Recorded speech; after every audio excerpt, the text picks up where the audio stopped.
ஓடிஎன்டி worship comparison. ஆசரிப்பு கூடார ஆராதனை. பழைய ஏற்பாடு 33 வேலையாட்கள். யாத்திராகமம் 31:16. பெண்ணும் கர்த்தர் மோசேயை நோக்கி, நான் யூதாவின் கோத்திரத்தில் ஊருடைய மகனான ஊரின் குமாரன் பெசலெயேலை பேர் சொல்லி அழைத்து வினோதமான வேலைகளை அவன் யோசித்து செய்வதற்கும், பொன்னிலும் வெள்ளியிலும் வெண்கலத்திலும் வேலை செய்கிறதற்கும், இரத்தினங்களை முத்திரை வெட்டாக வெட்டி பதிக்கிறதற்கும், மரத்தில் சித்திர வேலைகளை செய்கிறதற்கும் மற்றும் சகலவித வேலைகளையும் யூகித்து செய்கிறதற்கும் வேண்டிய ஞானமும் புத்தியும் அறிவும் அவனுக்கு உண்டாக அவனை தேவ ஆவியினால் நிரப்பினேன். மேலும் தான் கோத்திரத்திலுள்ள அகிசாமாகின் குமாரனாகிய அகோலியாவையும் அவனோடே துணையாக கூட்டினதுமன்றி, ஞான இருதயமுள்ள யாவருடைய இருதயத்திலும் ஞானத்தை அருளினேன். நான் உனக்கு கட்டளையிட்ட யாவையும் அவர்கள் செய்வார்கள். யாத்திராகமம் 35:26.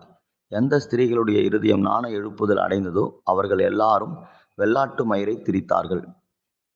பழைய ஏற்பாடு ஊழியங்களில் வேலையாட்கள் மிகவும் முக்கியமானவர்கள். ராஜாக்கள், ஆசாரியர், தீர்க்கதரிசிகள், வேதபாரகர், நியாயாதிபதிகள் மாத்திரமல்லாது வேலையாட்களை கர்த்தர் ஏற்படுத்தினார். லேவி கோத்திரத்தில் மாத்திரமல்லாது பிற கோத்திரங்களிலிருந்தும் உடன் ஊழியர்களை தேவன் தெரிந்து கொண்டார். பலிபீடத்துக்கு அடுத்த வேலைகளை செய்ய 25 வயதுக்கு மேலான லேவியர்களை ஏற்படுத்தினார். அவர்கள் மிருகங்களை பலி செலுத்த, வெட்டி சுத்தம் பண்ணுவதும், பாளையத்துக்கு புறம்பே சுட்டரிப்பதும், ஆசரிப்பு கூடார பொருட்களை பாதுகாப்பதும், பாடல்களை பாடுவதும், இசை வாசிப்பதுமான வேலைகளை செய்தார்கள்.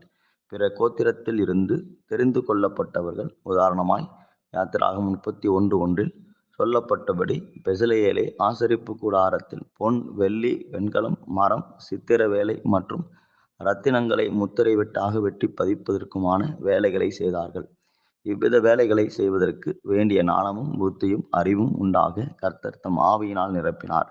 யாத்திராகமம் 35:26 படி பெண்களையும் கர்த்தர் பயன்படுத்தினார். யோசுவா மோசேயின் பணிவிடைக்காரனாய் பல வருடங்கள் ஆசரிப்பு கூடாரத்தை விட்டு விலகாமல் உண்மையாயிருந்தான். மோசேயின் நாட்களுக்கு பிறகு கர்த்தர் யோசுவாவை தலைவனாக ஏற்படுத்த சொன்னார். உண்மையாய் இருக்கும் பணிவிடைக்காரர்கள் தலைவர்களாய் உயர்த்தப்படுவார்கள். எல்லா தலைவர்களும் பணிவிடைக்காரர்களாய் இருந்தவர்கள்தான். கொஞ்சத்தில் உண்மையாயிருந்தார்கள். அவர்களை அநேகத்தின் மேல் கர்த்தர் அதிகாரியாய் வைத்தார். யோசுவா தலைவனாய் இருக்க பயந்தான். பலங்கொண்டு திடமனதாயிரு என்றார் கர்த்தர். அவனுக்கு ஆலோசனைகளை கொடுத்தார். நியாயப்பிரமாண புஸ்தகம் உன் வாயை விட்டு பிரியாதிருப்பதாக, நான் உன்னோடே இருக்கிறேன் என்றார். யோசுவாவும் ஜெயித்தான். புதிய ஏற்பாடு 33 உடன் ஊழியர்கள். அப்போஸ்தலர் 6:1. அந்நாட்களிலே சீஷர்கள் பெருகின போது கிரேக்கரானவர்கள் தங்கள் விதவைகள் அன்றாடக விசாரணையில் திட்டமாய் விசாரிக்கப்படவில்லை என்று எபிரேயருக்கு விரோதமாய் முறுமுறுத்தார்கள். அப்பொழுது 12 சீஷர் கூட்டத்தை வரவழைத்து, நாங்கள் தேவ வசனத்தை போதியாமல் பந்தி விசாரணை செய்வது தகுதியல்ல. ஆதலால் சகோதரரே, பரிசுத்த ஆவியும் ஞானமும் நிறைந்து நற்சாட்சி பெற்றிருக்கிற 7 பேரை உங்களில் தெரிந்து கொள்ளுங்கள். அவர்களை இந்த வேலைக்காக ஏற்படுத்துவோம். நாங்களோ ஜெபம் பண்ணுவதிலும் தேவ வசனத்தை போதிக்கிற ஊழியத்திலும் இடைவிடாமல் தரித்திருப்போம் என்றார்கள்.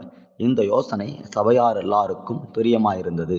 அப்பொழுது விசுவாசமும் பரிசுத்த ஆவியும் நிறைந்தவனாகிய 7 பேரை தெரிந்து கொண்டு அவர்களை அப்போஸ்தலர்களுக்கு முன்பாக நிறுத்தினார்கள். இவர்கள் ஜெபம் பண்ணி அவர்கள் மேல் கைகளை வைத்தார்கள். தேவ வசனம் விருத்தி அடைந்தது. சீஷருடைய தொகை எருசலேமில் மிகவும் பெருகிற்று. ஆசாரியர்களில் அநேகரும் விசுவாசத்துக்கு கீழ்ப்படிந்தார்கள். அப்போஸ்தலர் 5:6-10. வாலிபர் உள்ளே வந்து அவள் மரித்து போனதை கண்டு அவளை வெளியே எடுத்து அப்போஸ்தலர் 6:1 படி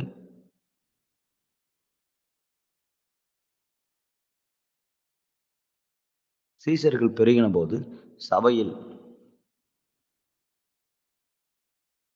சாப்பாடு பரிமாறுவது பிரச்சனை வந்தது. எபிரேயருக்கு விரோதமாய் கிரேக்கர் முறுமுறுத்தார்கள். இதை தீர்க்க அப்போஸ்தலர்கள் பரிசுத்த ஆவியும் ஞானமும் நிறைந்து நற்சாட்சி பெற்றிருக்கிற 7 பேரை தெரிந்து கொண்டார்கள். ஊழியர்கள் அவர்கள் மேல் கையை வைத்தார்கள். அப்போஸ்தலர்கள் ஜெபம் மற்றும் வசனத்தை போதித்தார்கள். உதவி ஊழியர்கள் மற்றவர்களை கவனித்தார்கள். உதவிக்கார ஊழியம் செய்பவர்கள் விசேஷமாய் எண்ணப்பட வேண்டும். உதவி ஊழியர் மாறுவர்.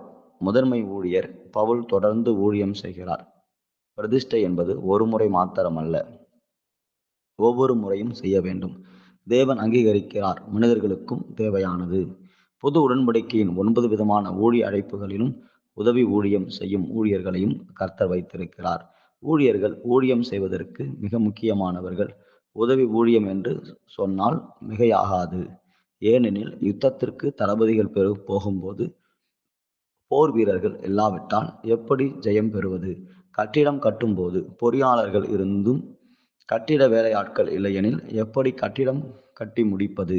அதே போலவே 5 வகை ஊழியர்கள் இருந்தும் உடன் ஊழியர் இல்லாவிடில் எப்படி தேவ திட்டத்தை நிறைவேற்றுவது? உதாரணமாய் மோசே மாத்திரம் ஜனங்களை காலை முதல் மாலை வரை நியாயம் விசாரித்த போது அவன் தொய்ந்து போனான். அவன் மாமா எத்திரோ ஆலோசனை கூறினான். 100க்கு 50க்கு அதிபதிகளை ஏற்படுத்து, அவர்கள் நியாயம் விசாரிக்கட்டும், நீ முக்கியமானவைகளை நியாயம் விசாரி என்றார். அதை போலவே பவுலுக்கு அநேக உதவிக்காரர்கள் இருந்தார்கள்.